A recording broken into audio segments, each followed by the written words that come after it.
Tumbler idli எப்படி செய்கிறதுன்னு பார்க்கலாம். இது ரொம்ப ஈஸி தான்.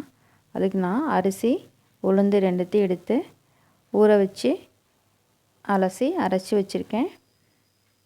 நம்ம மாவு அரைச்சி உப்பு போட்டு கலக்கி வச்சிடலாம். அப்போ தான் நல்லா மாவு வந்து பொங்கி வரும். இங்கே பாருங்கள், நல்லா பொங்கி வந்திருக்கு. இப்போ நம்ம மிக்ஸ் பண்ணுறப்போ நம்ம டைட்டாக மிக்ஸ் பண்ணாமல் லூஸாக மிக்ஸ் பண்ணணும். அப்போ தான் மாவு வந்து கெட்டியாகாமல் இருக்கும். இப்போ நம்ம டம்ளரில் எண்ணெய் சேர்த்து எல்லா பக்கமும் படுற மாதிரி எண்ணெய் நல்லா தடவி விட்டுறலாம். நான் நல்லெண்ணெய் தான் சேர்க்குறேன்.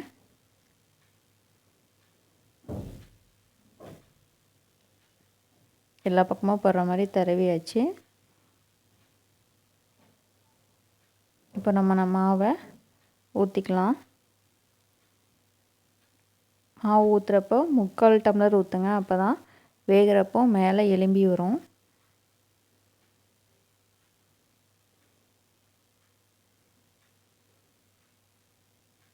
இந்த மாதிரி எல்லா டம்ளருக்கும் நம்ம ஊற்றி வச்சிடலாம்.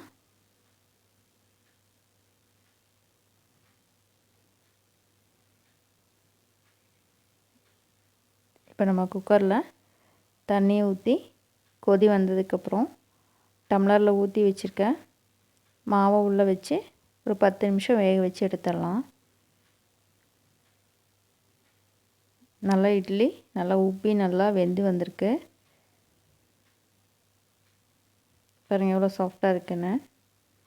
இப்போ நம்ம சுற்றியும் கத்தி வச்சு எடுத்து விட்டுறலாம். அப்போ தான் நமக்கு ஈஸியாக இட்லி கலண்டு வரும். இங்கே பாருங்கள் எவ்வளோ ஈஸியாக கலண்டு வருதுன்னு பாருங்கள்.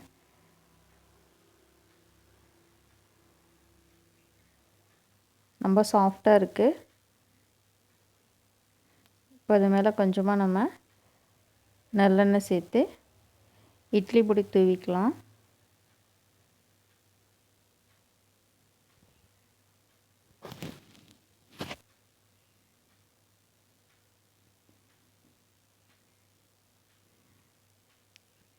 இது சூப்பராக இருக்குது. நீங்களும் செஞ்சு பாருங்கள்.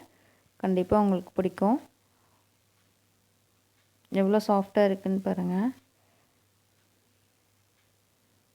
நல்லா பொல பொலன்னு வந்திருக்கு இட்லி. என்னோடய சேனலுக்கு சப்போர்ட் பண்ணுங்கள், லைக் பண்ணுங்கள், ஷேர் பண்ணுங்கள். தேங்க்யூ.